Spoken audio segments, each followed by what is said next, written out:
সময় যত যাচ্ছে শ্বশুর বাড়িতে থাকার দিনগুলো শেষ হয়ে যাচ্ছে, কারণ শ্বশুর বাড়ি থেকে একেবারের জন্য আমাকে চলে যেতে হবে। আর এই কথাটা চিন্তা করলে নিজেকে কেমন জানি একা একা লাগে। আসসালামু আলাইকুম। আজকের ভিডিওটা ফজরের নামাজের পর থেকে শুরু করলাম। ফজরের নামাজের পর সকালটা এতটাই শান্তময় এবং নিজের কাছে এতটাই শান্তি লাগে যা শুধু ফজরের নামাজের পর এই প্রাকৃতিক সৌন্দর্য উপভোগ করা যায়। নামাজের পর আমি জানালার পর্দাটা একটু সরিয়ে দেখলাম বাহিরে অন্ধকার আছে কিনা, তবে একটু একটু এখনো অন্ধকার আছে। আমি আবারও বিছানায় একটু শুয়ে পড়লাম। শোয়ার 15-20 মিনিট পর আবারও দেখলাম বাহিরে আলো হয়েছে কিনা, তখন কিন্তু 6:30 কি 7টা বাজে। এরপর আমি ফ্রেশ হয়ে উঠে সকালে নাস্তা বানানোর জন্য চলে গেছি। আজকে সকালে নাস্তার জন্য পরোটা বানাবো। আমি প্রথমে সবগুলা পরোটা ভাজ করে রেখে দিতেছি, পরে বেলে নেব।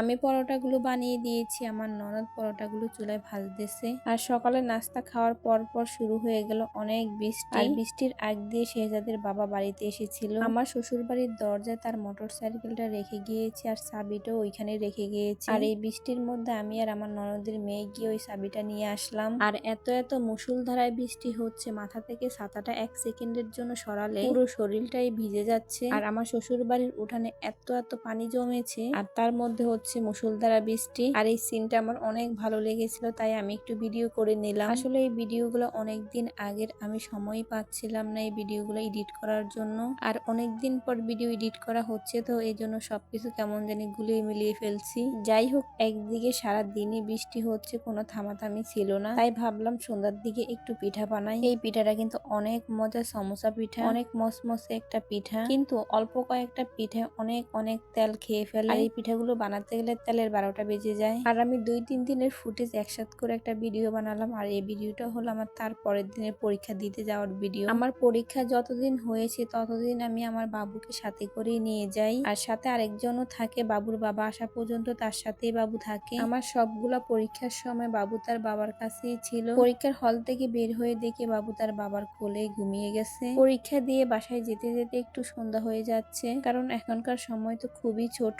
বাসায় ফিরে আমি সন্ধ্যাবেলা চিকেন ফ্রাই বানানোর জন্য সবগুলা মশলা মিশিয়ে নিতেছি মাংসের সাথে। আর সময়গুলা কেমন জানি খুব তাড়াতাড়ি চলে যাচ্ছে। আর 4-5 দিন পর আমি আমার শ্বশুর বাড়ি থেকে একেবারের জন্য বের হয়ে চলে যাব। আমার বিয়ের এই 6 বছর পড়বে আর 2-3 মাস পর, কিন্তু এই 6 বছর ধরে আমি আমার শ্বশুর বাড়িতেই ছিলাম। কিন্তু এইবার আমি আমার হাজবেন্ডের কাছে পার্মানেন্ট ভাবে চলে যাব। অবশ্যই শ্বশুর বাড়িতে আসা হবে, সেটা বছর বা 6 মাসে একবার। আসলে এই 6 বছর এই বাড়িটার প্রতি অন্যরকম একটা মায়া জন্ম নিয়ে নিছে। চলে যাব ভাবতে এটা কেমন জানি নিজের কাছে খুবই একা একা লাগে, যেন আমি কি যেন হারিয়ে ফেলতেছি। আসলে মানুষের জীবনটা এরকমই যে কিছু কাজ ইচ্ছে না থাকলেও করতে হয়। যাই হোক, কথা বলতে বলতে আমার চিকেন ফ্রাই ভাজা হয়ে গেছে। আর চিকেন ফ্রাইটা কিন্তু দেখতে কতটা লোভনীয় লাগছে। যাই হোক, আমরা এখন চিকেন ফ্রাই খাবো। আর আজকের ভিডিওটা এখানেই শেষ করলাম। ভালো থাকবেন, সুস্থ থাকবেন, আল্লাহ হাফেজ।